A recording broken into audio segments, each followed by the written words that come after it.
Assalamualaikum warahmatullahi wabarakatuh. Balik lagi di kisah warganet bareng gue Wira. Kali ini gue akan bawakan cerita yang berjudul Babysitter atau biasa kita nyebut pengasuh anak. Cerita ini ditulis oleh akun Facebook yang bernama Muhammad Fahril.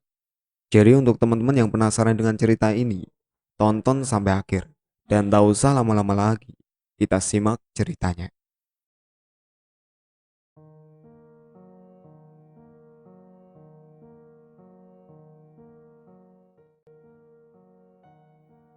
Dahulu saat Jakarta belum menjadi kota besar seperti sekarang. Jakarta Utara yang dahulunya merupakan rawa-rawa. Hidup seorang wanita dengan anak laki-lakinya yang baru berusia 3 tahun. Wanita itu hidup di sebuah kubu kecil yang terpencil, jauh dari kehidupan masyarakat sekitar. Masyarakat takut dan benci melihat keadaan yang buruk rupa, dengan kulit yang berkudis dan terus mengeluarkan getah bening. Suaminya pergi meninggalkannya begitu saja tanpa ada kabar. Jadilah dia merawat sendiri anaknya dalam keadaan serba kekurangan. Demi menafkahi anaknya, wanita itu mengemis meminta makan pada orang-orang. Namun kenyataan memang kejam. Tak ada satupun di antara mereka yang memperdulikannya. Mau tak mau dia mencari makan di tempat-tempat pembuangan sampah, berharap mendapatkan makanan sisa yang baru saja dibuang. Begitulah keadaan setiap hari demi memberi makan anaknya, mengiba dan mengais-ngais sampah. Keadaan anaknya semakin hari semakin memprihatinkan karena tidak cukupnya gizi yang diterima sang anak. Saat dia pulang membawa makanan sisa, dia mendapati anaknya tengah terlelap. Dia pun membangunkan anaknya untuk makan, namun anaknya hanya diam. Tubuh kurus anak itu diguncang, namun tak juga bangun. Dengan berlinang air mata, wanita itu mendekap anaknya. Sakit kehilangan anak yang sangat disayanginya. Belum cukup derita yang dilaluinya sepeninggal suaminya. Anaknya pun harus pergi meninggalkan dia selama-lamanya. Sedih, kesal, marah, bercampur aduk dalam perasaan wanita itu. Dia marah pada kenyataan tak pernah berpihak padanya. Dia lelah dengan semua derita yang dijalaninya dengan sabar, namun berbuah kesengsaraan. Malam itu, wanita itu terus mendekap anaknya yang sudah tak bernyawa, seakan tak rela anaknya mati. Hembusan angin kencang menghantam pintu gubuknya hingga terbuka lebar. Tampak sosok perempuan cantik dengan gaun putih tengah berdiri di depan pintunya. Siapa kau?" tanya wanita itu kaget sambil terus memeluk anaknya. "Aku Nyai Ronggowulan. Aku datang untuk membantumu," ujarnya tersenyum. "Aku tidak butuh bantuan. Semua orang sama, tak pernah mau memandang kami," sahut wanita itu. "Aku tahu semua derita yang kau alami. Suamimu yang pergi meninggalkanmu, serta teluh yang kau terima dari orang dekatmu, sampai kau harus menanggung malu. Aku akan membantumu menjadi cantik seperti dulu. Aku akan membantumu membalaskan dendammu," tawar Nyai Ronggowulan. "Dari mana kau tahu semua itu?" tanya wanita itu heran. "Adinda, aku mengetahui semua tentangmu, melebihi dirimu sendiri," sahutnya menyebutkan nama wanita itu. "Apa yang bisa kau bantu?" Perlahan Adinda mulai tenang. "Aku akan membantumu menjadi cantik seperti dulu dan membalaskan dendammu pada mereka yang tak mencampakkanmu," ujar Nyai Ronggowulan. Adinda bimbang. Dia masih sedih dengan kepergian anaknya. Setelah berpikir sejenak, akhirnya Adinda angkat bicara. "Baik Nyai, apa yang harus aku lakukan?" tanya Adinda. Nyai Ronggowulan pun memberinya sebutir batu berwarna hijau terang. "Telan batu itu, maka kau akan kembali cantik dan memiliki kekuatan yang mampu membuat semua laki-laki tunduk padamu. Tapi dengan syarat." Nyai Ronggowulan menghentikan omongannya. "Apa syaratnya Nyai?" ujar Adinda tidak sabar. "Kau harus memakan daging dan jantung anak-anak berusia 10 tahun ke bawah setiap purnama ke-14. setiap 5 tahun sekali. Karena kecantikan dan kekuatanmu akan pudar setiap 5 tahun jika kau tidak memakan daging anak-anak. Jelas Nyai Ronggobulan. Adinda tercekat mendengar persyaratan itu. Bagaimana mungkin dia memakan daging mentah seorang manusia? Karena tak ada pilihan lain, akhirnya Adinda menyanggupinya. Baiklah, telan batu itu sekarang Adinda, perintah Nyai Ronggobulan. Adinda pun menelan batu itu. Seketika matanya berubah hijau.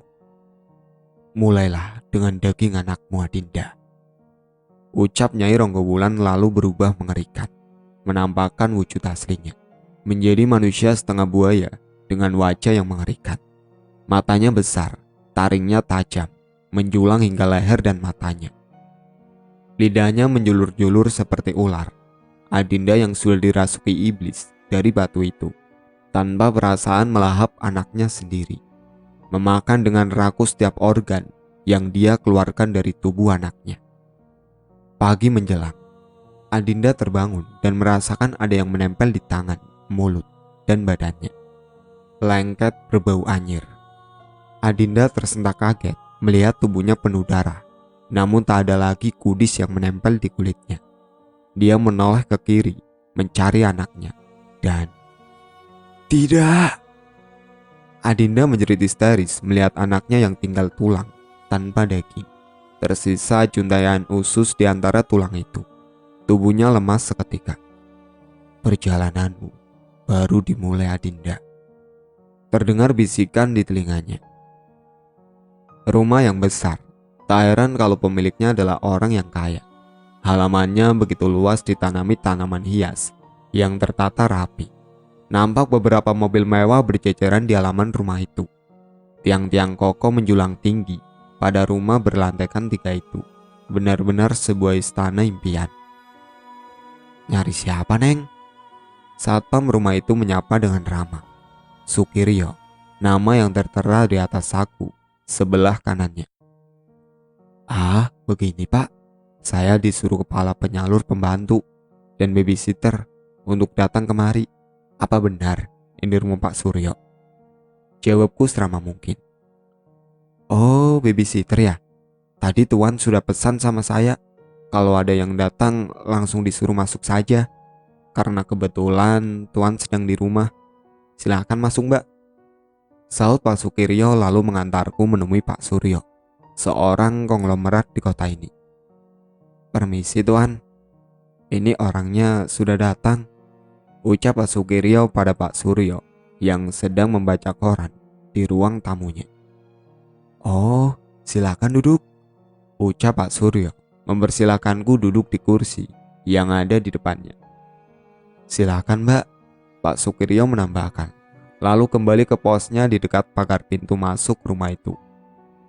Terima kasih Pak, sautku sebelum dia berlalu. Nama kamu siapa? Pak Suryo membuka pembicaraan. Saya Adinda Mailasari Pak.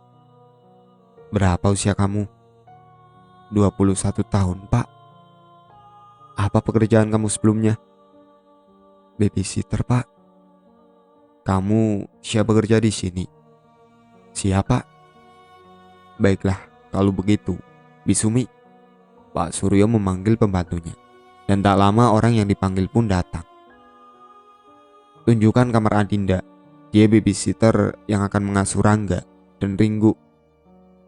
Baik Tuan, sahut Bisumi, lalu mengantarku menuju kamar pembantu yang ada di bagian belakang rumah itu.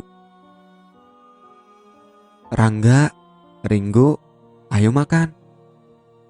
Hore, makan, sahut 2 anak kembar itu. 3 bulan di sini, kamu sudah akrab sekali dengannya. Berbeda dengan yang lain yang tak pernah bertahan lama mengasuh mereka. Sejak kematian ibu mereka, mereka jadi kurang kasih sayang seorang ibu di usia mereka yang masih kecil. Aku harap kamu bisa membantu saya, ujar Pak Suryo sebelum berangkat kerja dan mengantar Rangga dan Ringgo sekolah. Aku sudah 3 bulan di sini. Syukurlah, mereka berdua sudah akrab denganku. Tak seperti awal aku kesini, mereka tak mau menerima seorang wanita selain mama mereka. Di usia yang masih 9 tahun, mereka harus kehilangan seorang ibu akibat suatu kecelakaan. Hari ini, seperti biasa, rumah semegah ini sepi di siang hari. Hanya ada aku, Bisumi, Pak Sukiryo, di pos depan, dan Bang Ramli, tukang kebun. Di dapur, Bisumi tengah menyiapkan menu makan siang. Wah, baunya enak banget, Bi, celetukku. Ah, Neng Dinda bisa aja, jawab Bisumi. Bi, kalau boleh tahu, kenapa Tuan Surya belum cari pengganti istrinya? Usia Tuan Surya masih tergolong muda, tampan, mapan, baik lagi. Tuan Surya itu sayang banget sama istrinya. Dulu keluarga ini bahagia. Nyonya Alisna itu orangnya baik, cantik, istri idaman yang berbakti pada suami. Tapi suatu kecelakaan terjadi hingga merenggut nyawanya. Waktu Tuan Surya dan keluarga pergi berlibur, rem mobil Tuan Surya belum sampai akhirnya menabrak tiang listrik di pinggir jalan. Rangga, Ringo, dan Tuan Surya selamat. Namun Nyonya mengalami pendarahan hebat di kepalanya. Akhirnya meninggal dalam perjalanan ke rumah sakit. Jelas Bisumi menerawang tragedi yang menimpa Tuan Surya. Tuan Surya masih belum bisa menerima siapapun untuk menjadi pengganti istrinya. Mungkin takkan mencari pengganti. Tuan Surya dan Nyonya Lisna adalah pasangan serasi. Lanjutnya lagi. Siapa ya, Bi, kira-kira yang mau mencelakakan Tuan Surya? Tanyaku menerawang. Di dunia pasti selalu ada orang yang tidak senang dengan kebahagiaan orang lain, jawab Bisumi. Tiba-tiba terdengar suara klakson mobil Tuan Surya, terdengar sampai ke dapur. Aku pun membantu Bisumi menyelesaikan santapan siang Tuan Surya. Mbak Dinda, teriak si kembar memasuki rumah. Wah, udah pulang ya? Gimana sekolahnya? Tanyaku pada mereka berdua. Mereka pun berceloteh menceritakan hari serunya di sekolah. Begitulah mereka sepulang sekolah dengan antusias menceritakan apa yang mereka alami di sekolah. Aku tak bisa menunggu lama lagi. Tubuh ini mulai kembali ke bentuk semua secara perlahan. Waktunya sudah hampir habis. Bisumi pulang karena anaknya sakit. Bang Ramli juga izin pulang karena istrinya melahirkan. Tinggallah aku dan Pak Sukiryo kalau siang begini. Inilah waktunya. Tuan Surya menggeram, namun mulutnya tersumpal. Rangga dan Ringo pun sudah teriak, tak jauh darinya. Di gudang belakang rumah, mereka tersekap. Ruang pengap dengan tumpukan barang-barang bekas. Mereka terikat di pojok ruangan itu. Aku mendekati mereka dan membuka sumpalan di mulut Tuan Surya. Apa yang kau lakukan, Dinda? Surya bertanya dengan suara meninggi. Aku hanya butuh anakmu, Tuan, agar aku tetap awet muda. Tawaku menggelegar. Apa maksudmu? Aku butuh daging balita untuk membuatku selalu awet muda. Apa yang kau bicarakan? Aku akan memakan daging anakmu dan aku akan tetap cantik dan awet muda. Wanita iblis, cepat lepaskan kami, atau aku akan berteriak sampai Pak Sukiryo kesini, ancam Surya. Sukiryo telah kulenyapkan terlebih dahulu. Kini hanya ada kau, aku, dan anak-anakmu. Aku pun mendekati Ringo terlebih dahulu. Anak itu menatap takut padaku, karena aku yang sekarang bukanlah aku yang dulu menyayangi mereka. Jangan takut sayang, nggak akan sakit kok. Ujarku memperlihatkan pisaunya padanya, yang siap merenggut nyawanya. Hentikan! Teriak Surya. Jelep. Pisauku sukses bersarang di dada Ringo. Perlahan pisau kuputar dan kucabut jantungnya. Biadab kau setan, tak kusangka kau wanita iblis. Akan kubunuh kau, kutuk Surya. Aku pun melahap jantung Ringo. Tak kupedulikan teriakan-teriakan Surya. Sedangkan Rangga sudah pingsan di samping mayat Ringo. Teriaklah sesuka hatimu, Surya. Jantung ini begitu manis. Balita memang lezat dagingnya, ucapku sambil terus melahap jantung Ringo. Kuiris sedikit demi sedikit daging mentah Ringgu dan kujejalkan ke mulutku. Kukunya dan kutelan di hadapan Surya. Ceritanya semakin melemah. Mungkin sudah kehabisan tenaga. Aku tak menghiraukannya. Ku congkel kedua mata Ringgu dan kutelan bulat-bulat. Ah, nikmat sekali. Sudah cukup, hentikan. Terdengar suara menangis. Merdu sekali tangisannya itu. Inikah dirimu sebenarnya? Iblis berparas manusia. Bodohnya aku sampai jatuh hati padamu, yang ternyata wanita iblis. Lanjutnya lagi. Aku tak butuh cinta. Semua laki-laki sama, sautku. Perlahan aku merasa tubuhku kembali muda, padat berisi. Garis-garis wajahku mulai menghilang dan kulit wajahku mengencang. Aku rasa sudah cukup untuk 5 tahun yang akan datang, ujarku. Mau kemana kau wanita jalan? Seru Surya. Aku pun mendekatinya. Terima kasih atas pujiannya dan juga untuk daging anakmu yang lezat itu. Kenapa tak kau bunuh saja kami semua? Belum waktunya untuk mati Surya. Aku pun pergi meninggalkan mereka. Sejenak aku menoleh ke arah Ringgu.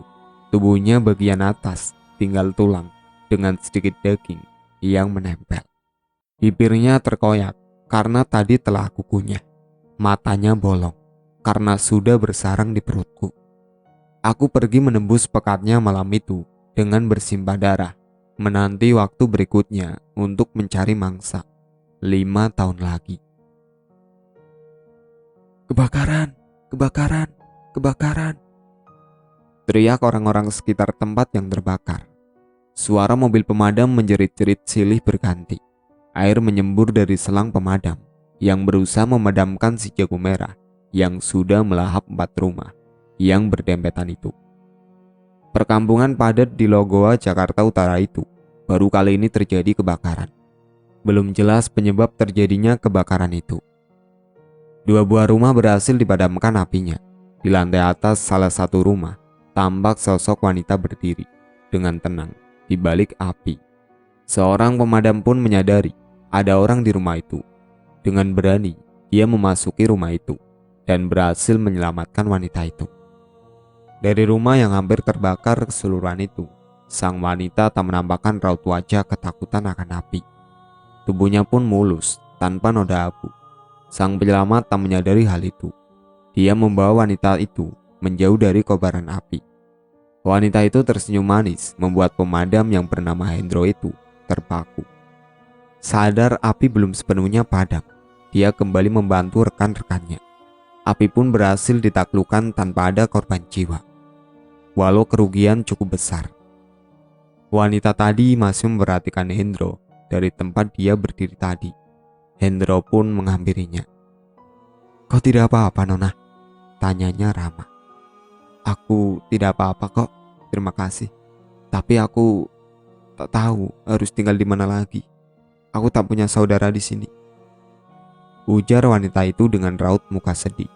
Hendro pun tersentuh hatinya. Tak tega melihat kecantikan wanita itu, tergores kesedihan. Siapa namamu, Nona? Tanya Hendro. Adinda Mailasari, Pak, jawab Adinda. Aku Hendro. Kamu bisa lihat di bajuku ini. Oh iya, apa pekerjaanmu selama ini? Tanya Hendro. Saya babysitter, Pak, sahut Adinda. Kebetulan kami sedang mencari tenaga babysitter. Kami berdua sibuk pada pekerjaan masing-masing. Jadi anak kami diasuh oleh pembantu kami. Apa kau bersedia membantu kami? Pinta Hendro. Adinda tersenyum manis pada Hendro, membuat Hendro semakin terpukau. Kalau begitu kamu ikut saya sekarang, ujar Hendro, lalu membawa Adinda menaiki mobil pemadam yang dibawanya tadi. Gila lu, Hendro, lo gak takut sama bini lo? Celetuk selamat rekan kerja Hendro. Dia babysitter, Mat. Kebetulan gue lagi butuh buat ngasuh Naila, anak gue, sahut Hendro. Loh, itu rumahnya yang kebakaran gimana? Tanya Selamat. Itu rumah kontrakan, Pak. Biar pemilik rumah yang menyelesaikan, sahut Adinda lembut. Oh begitu. Ya udah Ndro, gue bareng Rusti aja baliknya. Ucap Selamat langsung menuju ke tempat orang yang dia sebut. Memang waktu itu ada 3 unit mobil pemadam. Mereka pun sampai di rumah Hendro, salah satu komplek perumahan Kelapa Gading. Hendro menyuruh pembantunya yang masih muda bernama Rini untuk menunjukkan kamar Adinda. Istri Hendro kaget saat mengetahui ada wanita sedang bermain dengan Naila yang baru berumur 2 tahun itu. "Siapa kamu?" tanya Tania istri Hendro agak meninggi karena kaget. "Saya Adinda Nyonya. Saya baru tiba di sini dibawa oleh Pak Hendro," jelas Adinda. "Babysitter? Berani sekali Mas Hendro mencari babysitter. Aku tak butuh seorang babysitter," ujar Tania dalam hati. Tanpa melanjutkan pembicaraan, Tania menelpon suaminya dan menggendong anaknya. Adinda hanya menunduk terdiam. Dia kembali ke kamar yang ditunjukkan Rini tadi. Adinda termenung. Akhirnya dengan berat hati Tania menerima Adinda sebagai babysitter buat anaknya. Walau dia masih trauma akan kejadian 5 tahun silam yang menimpa anaknya. Tak ada raut wajah manis yang ditunjukkan Tania kepada Adinda. Tania tak pernah mau berbicara pada Adinda. Sampai-sampai dia lupa siapa nama Adinda sebenarnya. Akhirnya Tania mengetahui nama asli Adinda dari Rini pembantunya. Tania terkejut mendengar nama Adinda Mailasari, nama yang menghancurkan kehidupan kakaknya dulu. Namun Adinda tidak menunjukkan gerak-gerik yang mencurigakan. Setiap hari Tania selalu menekan Adinda agar dia pergi dari rumahnya. Tania semakin benci karena suaminya terus membela Adinda. Adinda masih bertahan atas tekanan dan cacian yang dilontarkan Tania. Tania selalu mengerjai Adinda tatkala suaminya tidak pulang karena ada urusan di luar kota. Hendro adalah kapten dari pemadam kebakarannya dulu. Kerap kali Adinda tidak diberi makan, disuruh mencuci dan membersihkan rumah yang merupakan tugas Rini. Adinda hanya pasrah menerima semuanya. "Kamu gak apa-apa Adinda?" tanya Rini mendekati Adinda yang sedang termenung di kamarnya.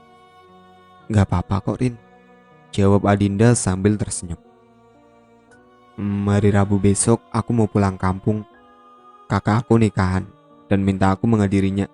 Kamu gak apa-apa kan sendirian?" ujar Rini. "Gak apa-apa kok Rin," sautnya masih tersenyum.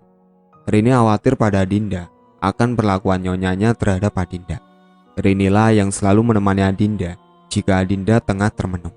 Entah apa yang dipikiran Adinda, Rini tak pernah melihat wajah Adinda murung sedikit pun.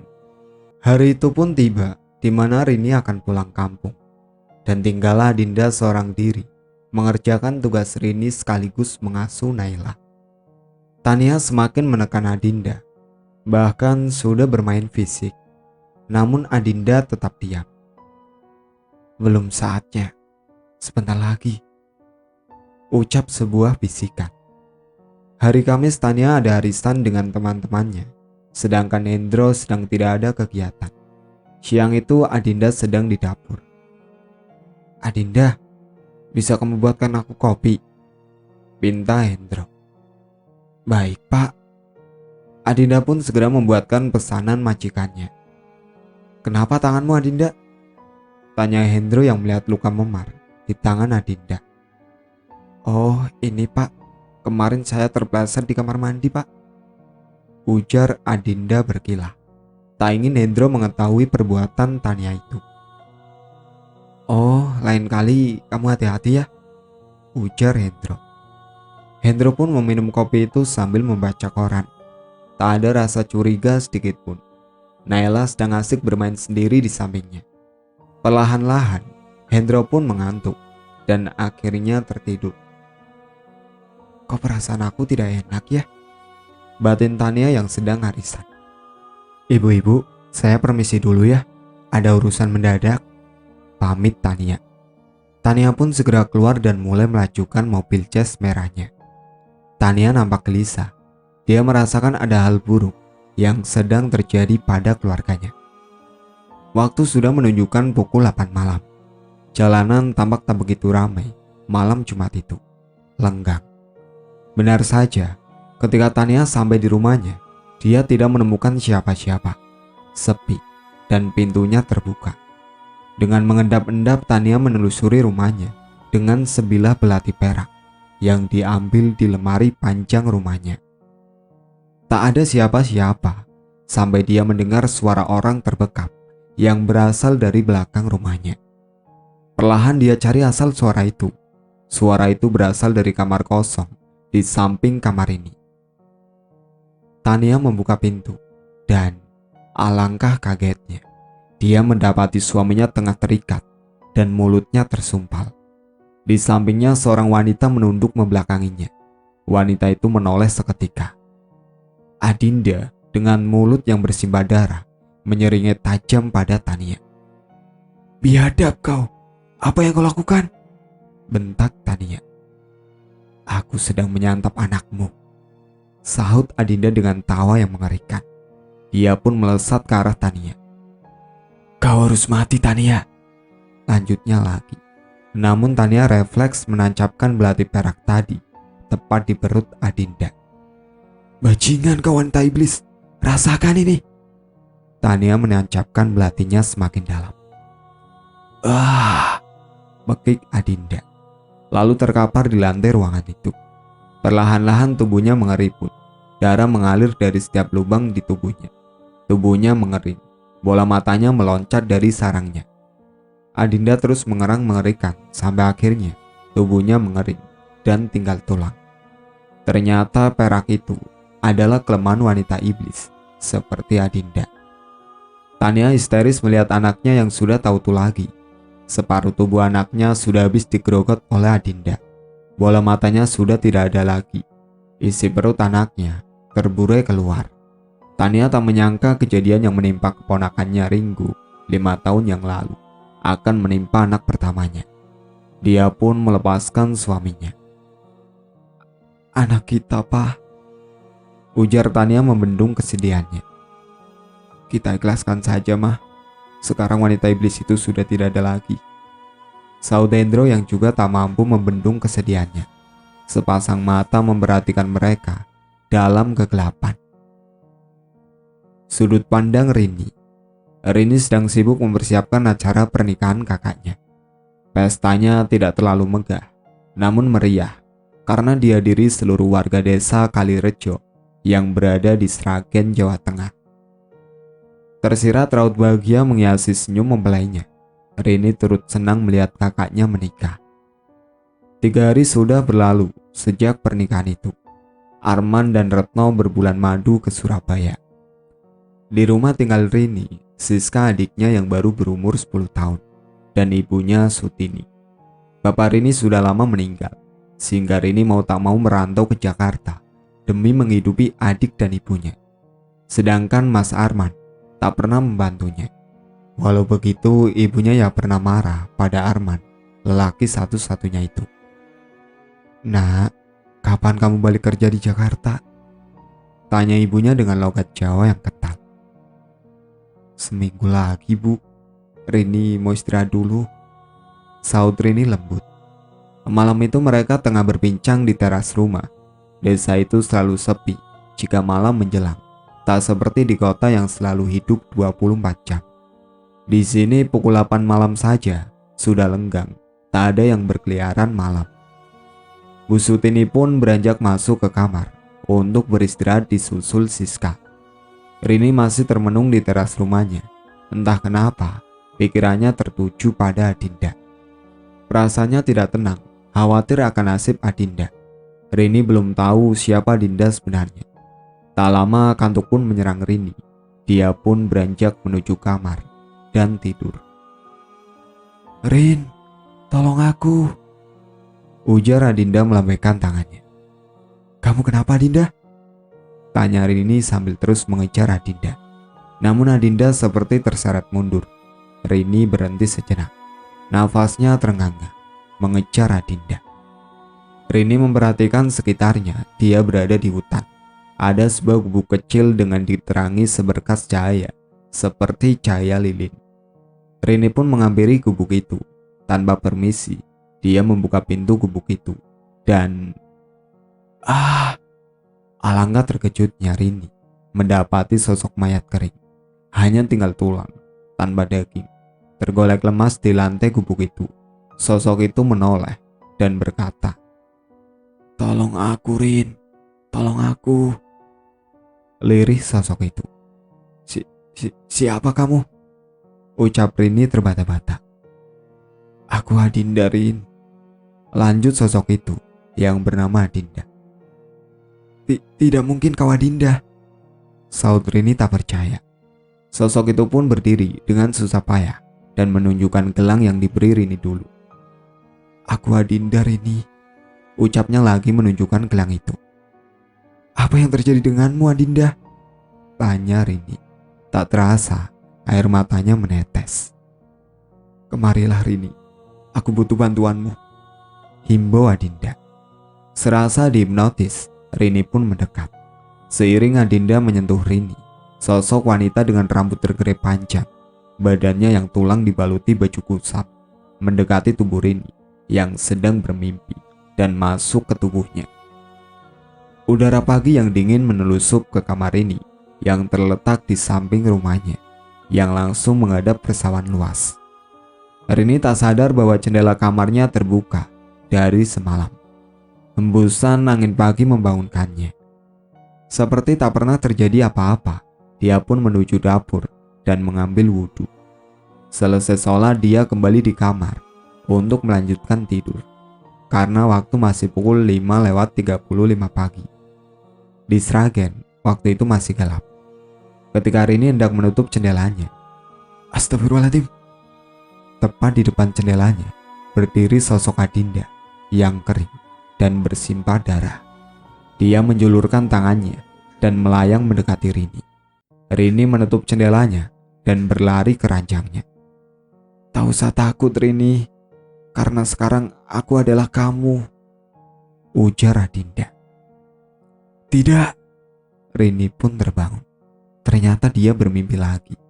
Masih terbayang-bayang oleh Rini wajah Adinda yang begitu mengerikan. Tak mau ambil pusing, Rini pun pergi mandi. Di ruang tengah sudah ada ibu dan adiknya Siska yang sudah bersiap berangkat sekolah. "Udah bangun, Nak? Buruan mandi biar seger badannya," ujar sang ibu. "Enggak, Bu. Masak apa, Bu?" "Nasi goreng. Ini Ibu mau antar adikmu sekolah. Nasinya ada di meja itu.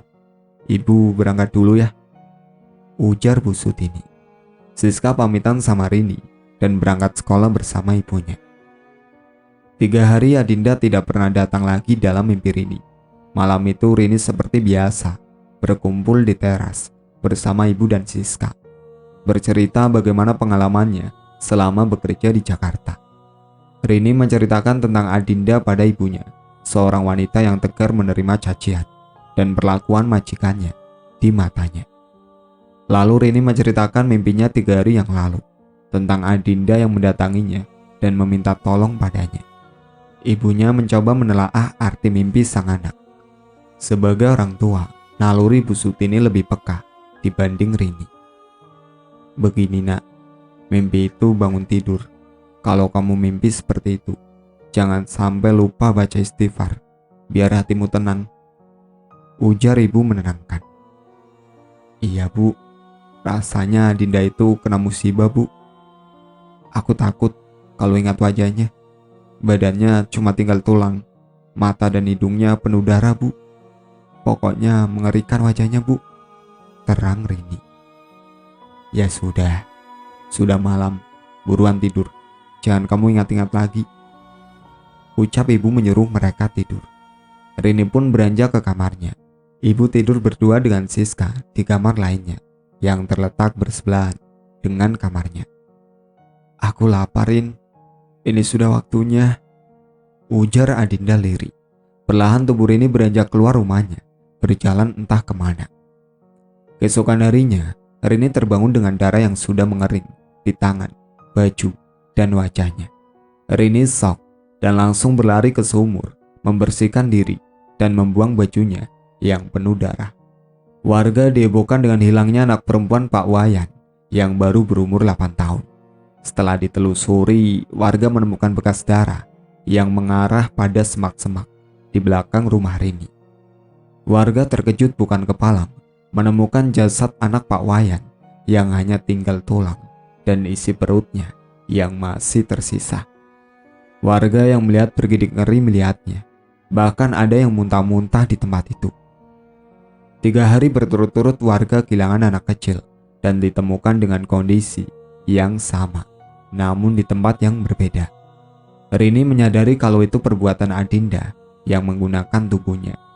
Tak tahan, Rini pun menceritakan pada ibunya tentang keadaannya yang selalu terbangun dengan badannya yang penuh darah.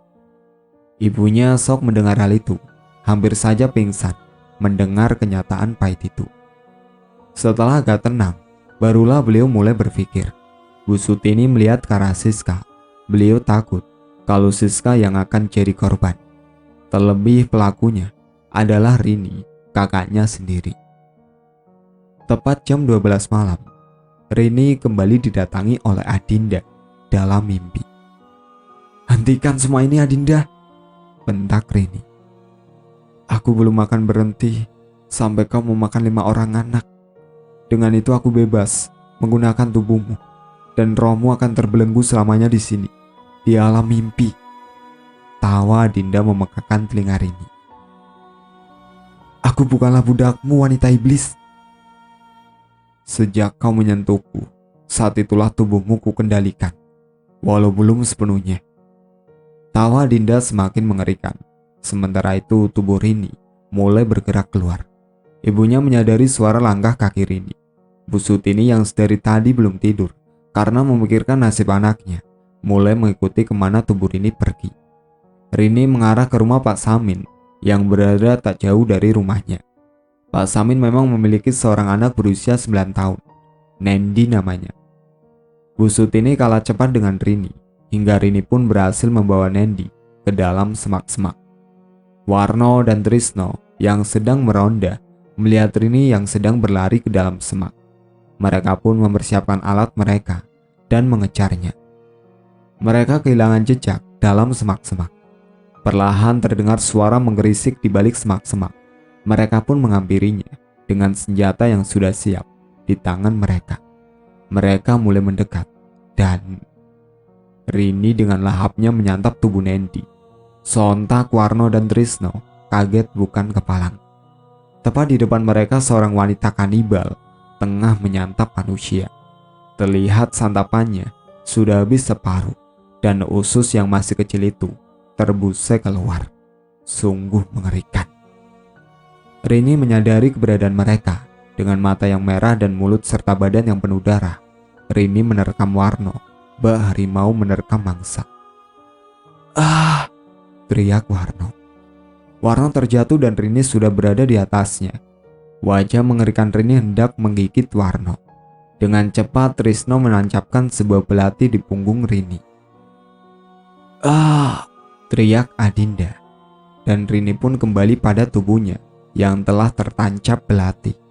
Rini mengerang kesakitan, namun Trisno kembali menusuknya hingga Rini pun meregang nyawa. Angin malam berembus seiring roh Adinda yang keluar dari tubuh Rini. Kembali ke cerita Tania. "Bagaimana ini, Mas? Mau kita apakan jasad anak kita ini?" ujar Tania terseduh-seduh. "Kita makamkan secara layak, Mah, dan mayat Adinda kita kubur saja di tanah belakang." Hendro menenangkan. "Bakar saja, Mas, mayat wanita iblis itu. Dia sudah merenggut anak kita, Mas." "Bagaimanapun juga jasadnya manusia, Mah. Biar kita kubur saja, tapi di belakang rumah, agar tak mengundang curiga banyak orang." Seminggu berlalu semenjak kematian Naila dan Adinda. Hanya sebagian keluarga Tania saja yang mengetahui hal itu.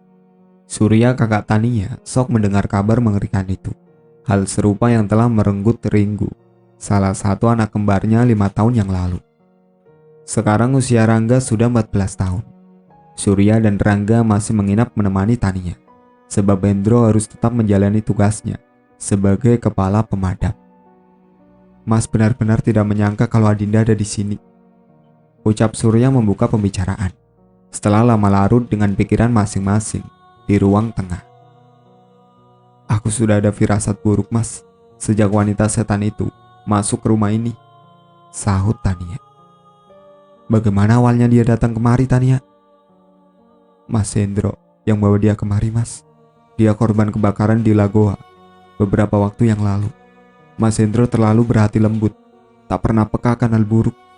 Mudah sekali iba pada orang yang tak dikenal. Jelas Tania panjang lebar. Apa wanita yang mengasuh kami dulu, Pak? Ucap Rangga yang baru datang dari dapur membawa minuman dingin.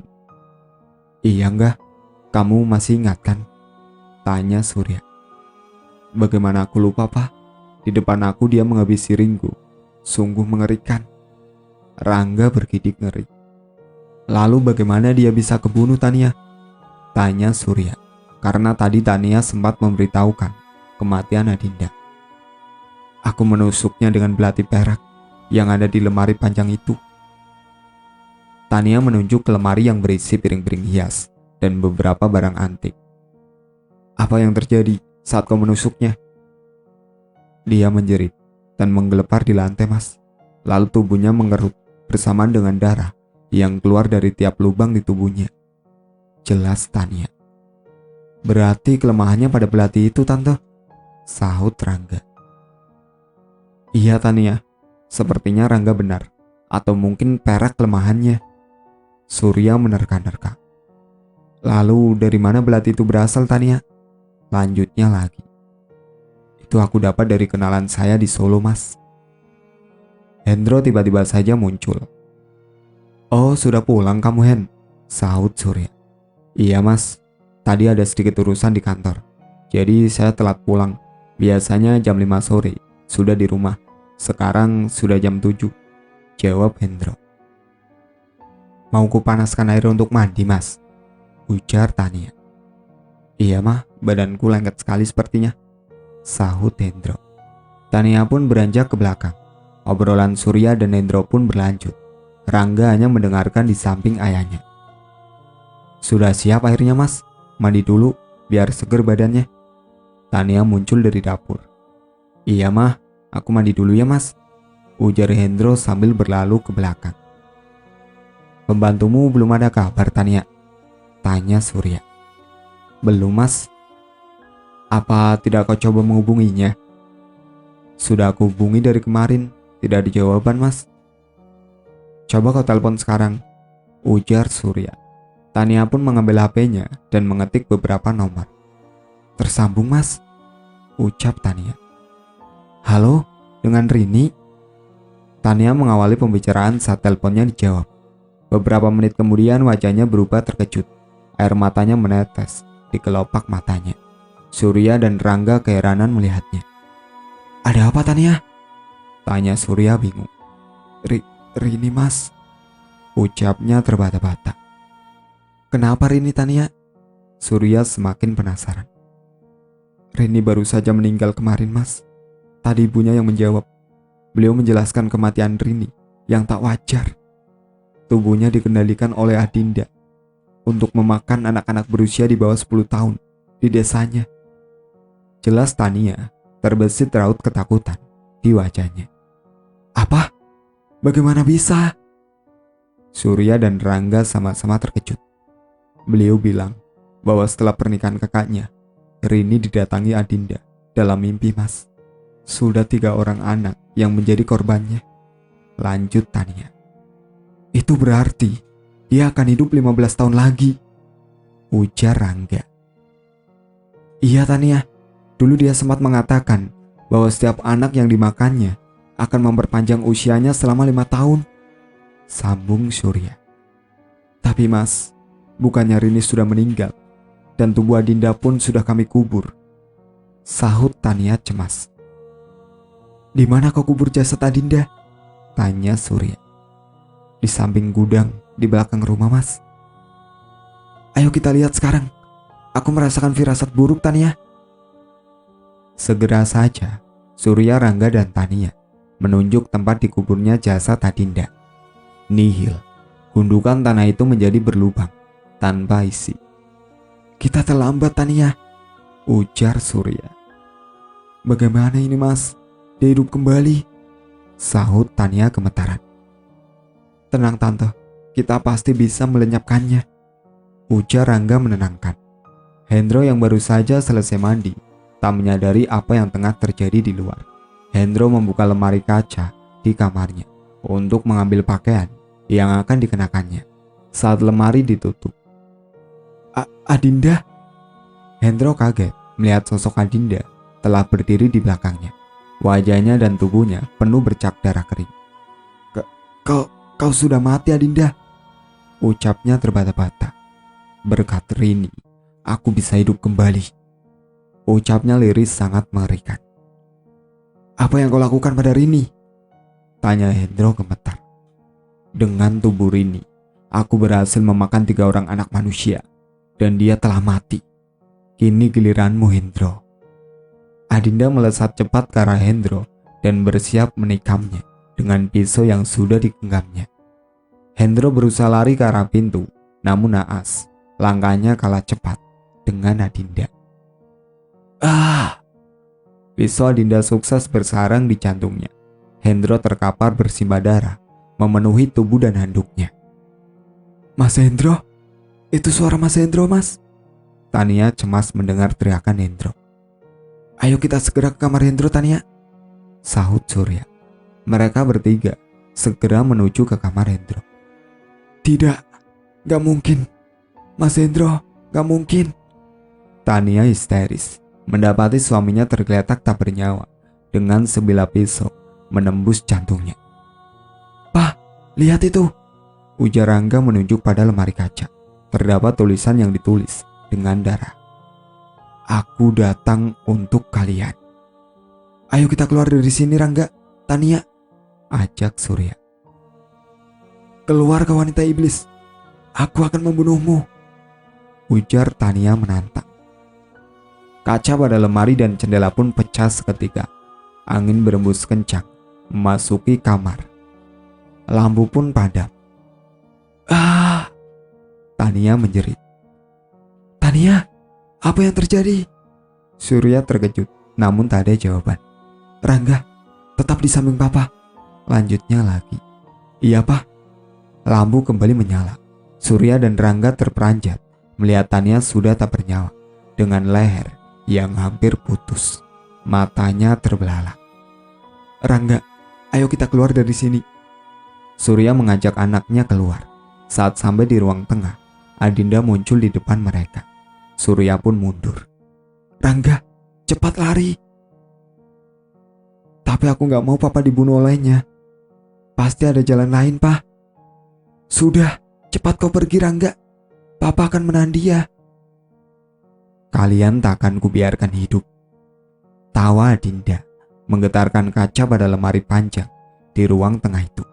Rangga melihat belati perak yang jatuh dari lemari itu. Adinda langsung menyerang Surya. Pisaunya diarahkan tepat ke jantung Surya. Surya mengelak, namun lengan kanannya terkena pisau Adinda. Darah mengucur dari lengannya. Adinda kembali menyerang Surya yang tersungkur karena menyandung meja. Matilah kau, Surya.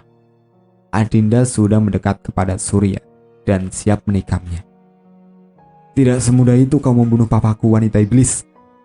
Tanpa disadari Adinda, Rangga sudah berhasil menancap belati perak di jantungnya. Adinda beringsut. Tubuhnya kembali keriput. Dia meronta-ronta kesakitan seiring darahnya yang mengalir deras dari mata, hidung, telinga, dan mulutnya. Dagingnya terkelupas sedikit demi sedikit, lalu hilang menjadi abu. Rangga memeluk papanya, menyaksikan perubahan Adinda hingga tubuh Adinda menjadi tulang dan kering menjadi abu. Ini sudah berakhir, Pak, ucap Rangga. Terima kasih, Nak. Kau sudah menyelamatkan Papa, sahut Surya. Hanya Papa yang aku punya. Aku akan melindungi Papa, ujar Rangga menitikkan air mata. Terlihat 2 gundukan yang masih basah berdampingan dengan sebuah gundukan kecil. Berdiri nisan bernamakan Tania binti Susilo, Naila binti Hendro Sudrajat, dan Hendro Sudrajat bin Abdullah. Selamat jalan Tania, Naila, dan Hendro. Semoga kalian tenang di alam sana. Ujar Surya yang duduk di kursi roda dengan tangan kanannya terbalut perban. Ayo kita pergi, Pak. Ujar Angga mendorong kursi roda papanya. Itulah akhir cerita babysitter yang biasa kita sebut sebagai pengasuh anak. Sekian dari saya. Wassalamualaikum warahmatullahi wabarakatuh.